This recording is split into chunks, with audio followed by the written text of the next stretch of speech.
বৃষ্টিপাতের একটা পূর্বাভাস দেওয়া হয়েছিল, আজকে কি দেখা যাচ্ছে? 7 তারিখে দক্ষিণবঙ্গের সব জেলাগুলিতে বৃষ্টিপাতের সম্ভাবনা থাকছে, সাথে দমকা ঝোড়ো হাওয়া, দু এক জায়গায় বজ্রবিদ্যুতের সম্ভাবনা রয়েছে। প্রভাবটা ম্যাক্সিমাম থাকবে 7 তারিখে। পশ্চিমের জেলাগুলো এবং উপকূলের সংলগ্ন জেলাগুলো তুলনামূলকভাবে কিছুটা বেশি প্রভাব থাকার সম্ভাবনা রয়েছে। দু এক জায়গায় 50 থেকে 60 কিলোমিটার প্রতি ঘন্টায় দমকা ঝোড়ো হাওয়া থাকার সম্ভাবনা। কলকাতা পার্শ্ববর্তী অঞ্চলে 7 তারিখে প্রধানত মেঘলা আকাশ, দু এক পশলা বৃষ্টিপাতের সম্ভাবনা, সাথে দমকা ঝোড়ো হাওয়া থাকার সম্ভাবনা রয়েছে। 8 তারিখে বৃষ্টিপাত কিছুটা কমে যাবে তুলনামূলকভাবে, তবে বিক্ষিপ্ত বৃষ্টিপাতের সম্ভাবনা থাকছে 8 তারিখে দক্ষিণবঙ্গের জেলাগুলিতে। 9 থেকে 10 অনেকটাই কমে যাবে, লোকালাইজ দু এক জায়গায় বৃষ্টিপাতের সম্ভাবনা। 11 তারিখে আবার একটু বাড়বে।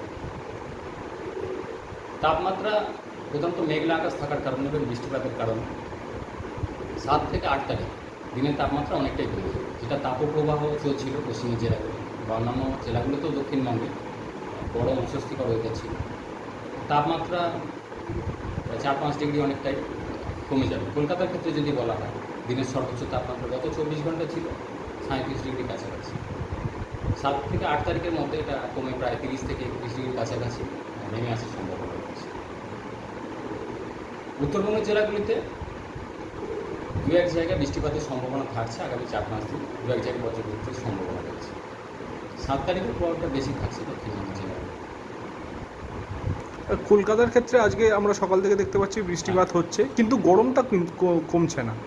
আর দিনের তাপমাত্রা যদি দেখা হয়, দিনের তাপমাত্রা অনেকটাই কমে গেছে। যেটা কালকে ছিল, গতকাল যেটা গত 24 ঘন্টায় ছিল 37 ডিগ্রির কাছাকাছি। তো 7 তারিখ থেকে 8 তারিখে এটা এক্সপেক্ট করা হচ্ছে যে 30 থেকে 31 ডিগ্রির কাছাকাছি সর্বনিম্ন তাপমাত্রাটা কমে যাবে। হিউমিডিটি, আর্দ্রতা বেশি থাকার কারণে হয়তো কিছুটা অস্বস্তি রয়েছে, তবে যেটা কয়েকদিন ধরে চলছিল সেটা অনেকটাই কমে যাবে। তবে 8 তারিখের পর আবার 9 তারিখ থেকে আবার একটু দিনের তাপমাত্রা সামান্য বাড়বে, 2-3 ডিগ্রি।